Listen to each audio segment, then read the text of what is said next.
उहाँ त अब किन उहाँको बारेमा हाँस्नु पनि हजुर हाँस्नु पनि नै त्यो उहाँको त्यो होइन उहाँहरूको एटिट्युड हेर्दा मलाई साँच्चैको हाँस उठ्छ कि त्यो हुन्छ नि भनिदिउँ ल गरिदिउँ ल गइले छोडिदिनु म त्यो हुन्छ नि त्यो लाइक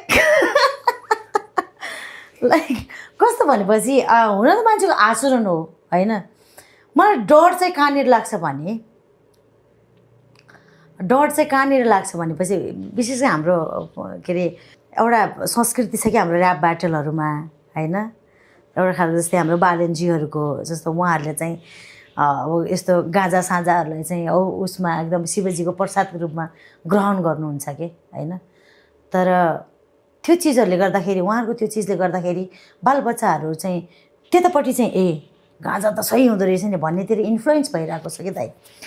एउटा कुरा चाहिँ आचरण हुन्छ नि दाइ जस्तै तपाईँले बोलेको कुरा मात्रै होइन तपाईँको आचरणसँग पनि मान्छे इन्सपायर हुन्छ क्या दाइ होइन सो मलाई चाहिँ विश्वास लाग्दैन मलाई उहाँको चाहिँ त्यही त उहाँको एउटा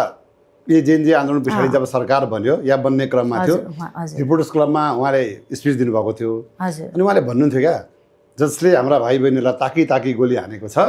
म पनि तिनीहरूलाई जहाँ पानी मुनि गए पनि म खोजेर निकाल्छु म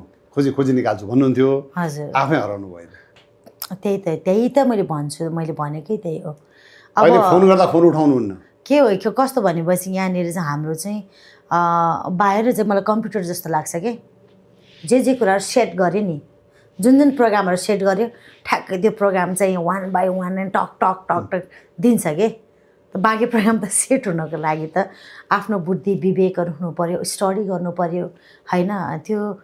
त्यसले गर्दाखेरि अब धेरै आरोप पनि नलगाउँ इम्याच्योर अनि के भन्छ त्यसलाई दाइ लाइक इनोसेन्ट भन्नु पऱ्यो नि त इनोसेन्ट अब जस्तै बेवकुफ पनि बेवकुफ पनि अनि एउटा कुरा चाहिँ संविधान भन्ने कुरालाई एउटा बोल्ने तरिका हेर्नु न के गरौँ संविधान फालिदिउँ क्या हो ह्याङ भइरहेछ लाइक देश चलाउने कुरा छ क्या देश कस्तो स्थितिबाट गुज्रिरहेको छ कि कति आमाहरूको काख रितिरहेको छ कि मान्छेलाई न एकजना मार्छु ल भनिरहेछ होइन सो यो मात्र जस्तै तपाईँलाई दुःख परिरहेको छ भने म तपाईँको बारेमा बोलेर तपाईँको सिम्पाथी लिने होइन कि तपाईँको महान बन्ने होइन कि म चाहिँ तपाईँलाई चाहिँ साँच्चीकै कसरी न्याय गर्न